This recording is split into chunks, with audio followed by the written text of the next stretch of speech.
এত সাহসী বক্তব্য এর আগে আমি আসলে কারোর কাছ থেকে শুনিনি, আমার চোখে পড়েনি। উনি কোন একটা ঘটনার প্রেক্ষাপটে বলেছিলেন। দেখেন, আমাদের সেনাবাহিনী নিয়ে অন্তত 4-5টা সিগনিফিকেন্ট বক্তব্য আছে এর আগেও।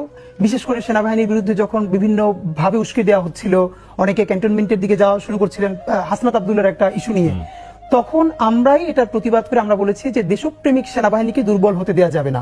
নিশ্চয়ই যে সেনাবাহিনীরা গুমের সাথে জড়িত ছিল, খুনের সাথে জড়িত ছিল, তাদেরকে বিচার করতে হবে। এবং ধরে ধরে বলেছি যে পিলখানা কমিশনের একদম সুস্পষ্ট যদি প্রতিবেদনটা আসে, এখানে সেনাবাহিনীর অনেক কর্মকর্তা ফেসে যাবেন।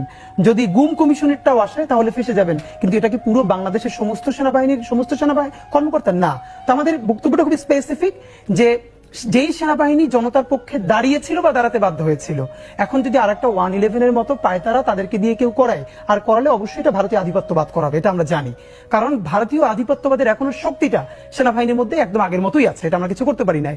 সেই প্রেক্ষাপটে বলেছি তারা যদি এই প্রচন্ড জনমতের বিরুদ্ধে গিয়ে যদি ওরকম একটা 111 করতে চায়, আর এই 111-কে মানুষ একদম ভারতীয় আধিপত্যবাদের সরাসরি আগ্রাসন হিসেবে মনে করবে, তাহলে জনগণ ক্যান্টনমেন্টে ইট খুলে নিয়ে আসবে। কিন্তু ফ্যাক্ট হলো যে এটা তারা যদি না করে, তাহলে সেই সেনাবাহিনীকে সম্মান করা, তাদেরকে প্রোটেক্ট করা, সেটাও বাংলাদেশের সেনাবাহিনী জনগণের সবচেয়ে বড় দায়িত্ব।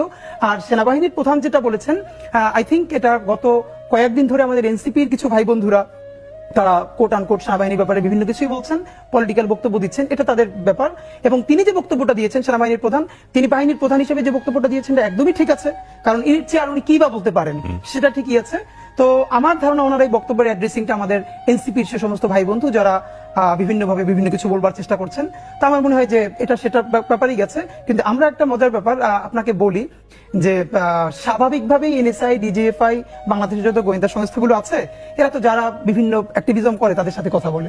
তো ইনকিলাব মঞ্চ থেকে আমাদেরকেও একবার ডিজিএফআই তে দাওয়াত দেওয়া হয়েছিল, এনএসআই তেও দাওয়াত দেওয়া হয়েছে। আর রাষ্ট্রীয় প্রতিষ্ঠান দাওয়াত দিলে আপনি কথা বলতে যাবেন, এটা তো ভদ্রতাই, আমরাও গিয়েছি। তো আমাদেরকে বলছিল যে মানে আপনারা আসলে যে কাজটা করছেন আমাদের ব্যাপারে বিভিন্ন কিছু জিজ্ঞেস করছিল।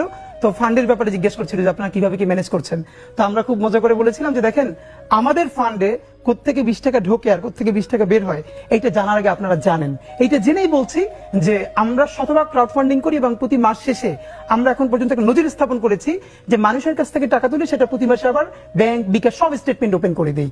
তো আমাদের এটুকুন জায়গাটা নিশ্চিত করতে পেরেছি বলেই আমাদেরকে আসলে তারা অনারের সাথে দেখেন। এবং এটা আমরা বলি যে একটা সংবাদ সম্মেলন আমরা সেনাবাহিনীর একটা আলোচনাকে ধরে প্রচুর সমালোচনা করেছি, সুতরাং আমিও পাঠাই রাখি।